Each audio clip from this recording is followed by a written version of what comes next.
How do you get your kids into a good sleep routine? We'll tell you the one thing that makes the biggest difference today. Welcome to the Happy Families podcast. Real parenting solutions every day on Australia's most downloaded parenting podcast with me, Justin, and you, Kylie Coulson. All week we've been talking about common parenting challenges that have a huge impact on our day-to-day lives. Especially as you're trying to get the kids back to school. And today, sleep routines. How to get your kids into a good sleep routine. I don't know why, but they just don't like going to bed that much. I think life is too exciting when you're 10 or when you're 7 or when you're 15. The take-home message today starts not at the bedtime routine, but at the opposite end of the day.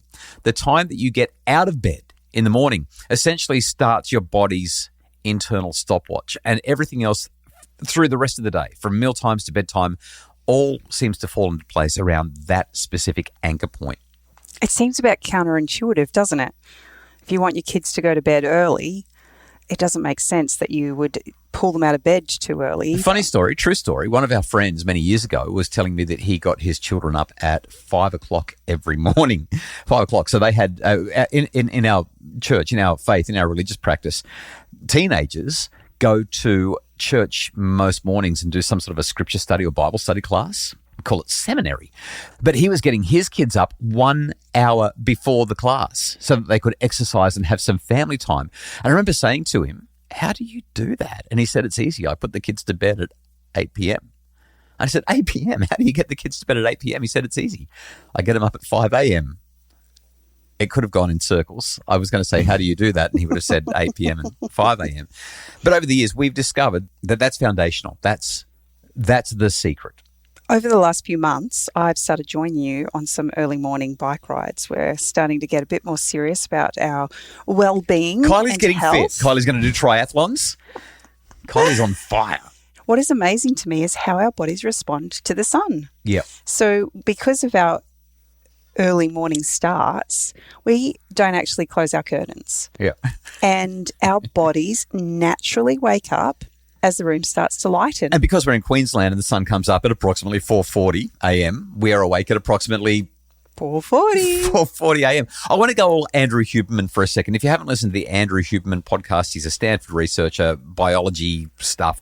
And he talks, his podcast is like 2 or 3 hours long. I'm not going to do that to you.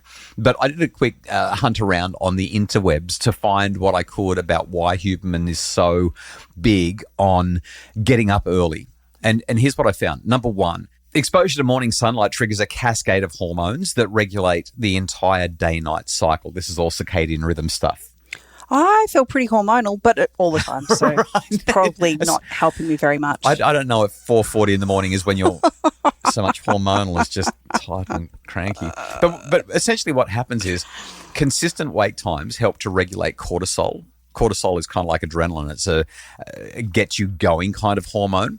It naturally peaks in the morning to promote alertness when you wake up. That's the time to do stuff. And Huberman Lab talks about how the brain uses that wake time as the primary reference point to time the release of melatonin later that day to get you ready for sleep. Aren't our bodies just so amazing?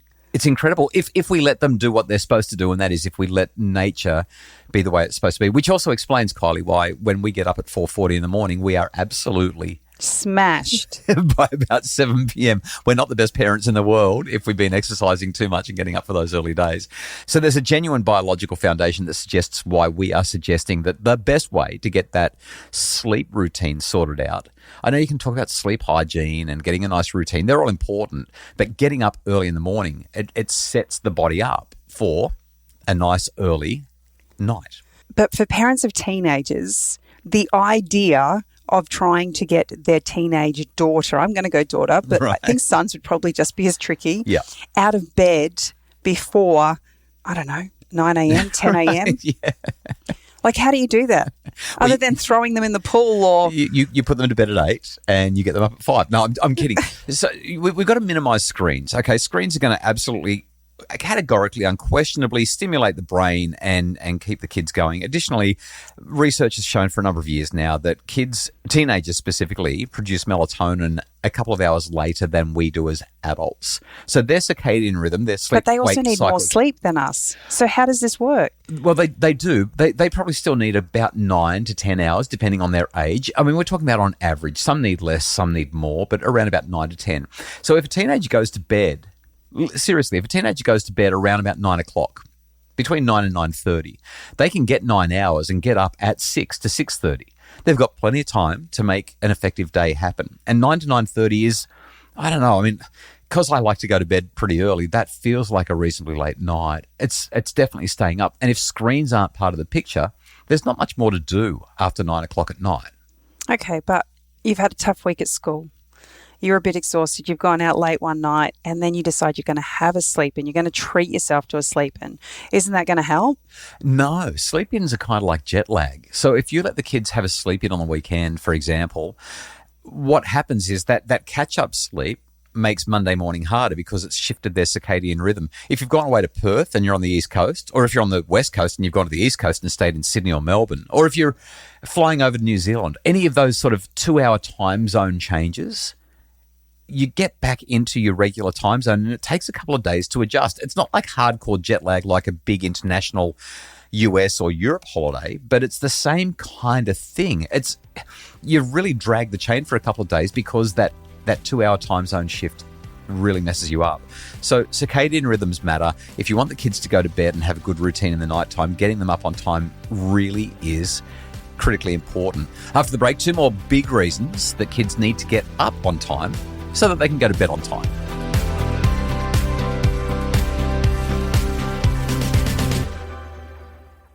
Okay, Kylie, today it's one single slice of advice, the most important thing that you can do to help the kids to go to bed on time. I've got 2 other ideas that I want to share. One of them might be quite surprising.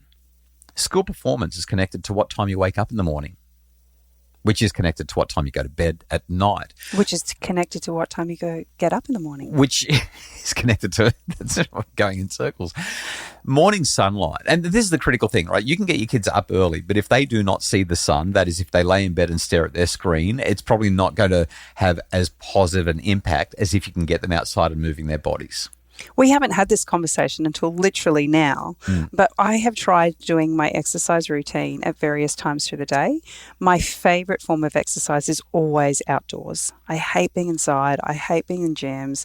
I really love utilising the beautiful outdoor space that we have.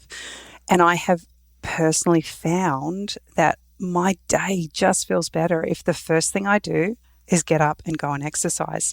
My brain's not functioning properly, trying to read a book or do, some meditation or pondering or any number of other things that require a bit more brain power. My brain hasn't fully clicked in, but my body can and does really well. A couple of responses as you've said that. I've scrounged through my Huberman notes. Number 1, morning sunlight exposure increases alertness through melanopsin-containing retinal cells that directly signal the brain's master clock. I know that's a whole lot of big words, but essentially you get that sunlight in and that's why you feel so good. And it's telling your brain and your body it's go time.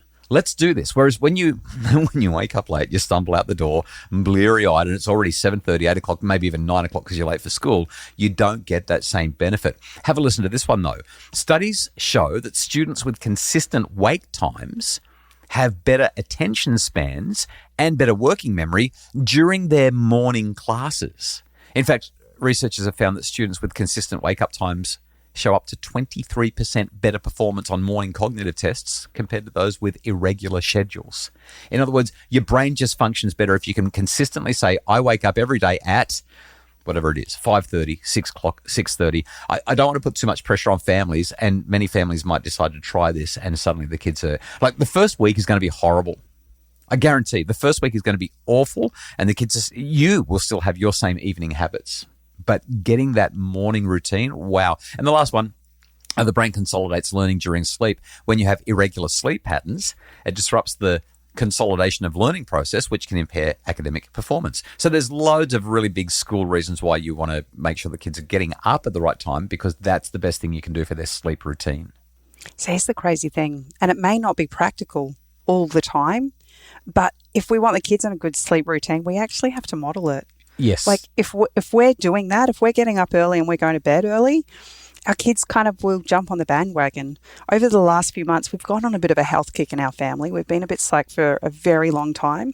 And our eldest daughter decided she wanted to do a triathlon and she asked me to join her. So we've started training. I started riding with you as a result of that, which got you back out of bed because you haven't been training for a while. And all of a sudden, just slowly, because we were doing it, our kids, one by one, literally one by one, have gone, yeah, actually, I think I'm going to start running. And I am blown away at their resolve and their desire to do it. And it all stemmed from just seeing me and you getting out each morning. Yeah, yep. So getting that regular wake-up time will have a positive flow on through the family, but it will not happen the way you want it to happen or when you expect it to happen or anything like that. It just happens bit by bit. Work with the kids, have a family meeting, talk about how you want to do an experiment, let them know that the first week is going to be really, really, really hard. But our slice of advice, if you want things to go better, if you want the kids to have that build-up of sleep pressure at the night so night times are easier, create a fixed and consistent wake time because it will naturally build up the hormones and the brain chemicals so that they're tired at night and they get the sleep that they need. When you vary your wake times, the brain struggles to predict when to initiate sleep preparation and sleep suffers. And so does, like, the kids become more emotional, they just become more challenging socially. We hope that you've enjoyed our slices of advice this week on the Happy Families podcast. The Happy Families podcast is produced by Justin Rulon from Bridge Media. More information and more resources about how to make your family happier can be found at happyfamilies.com.au. Have a great weekend.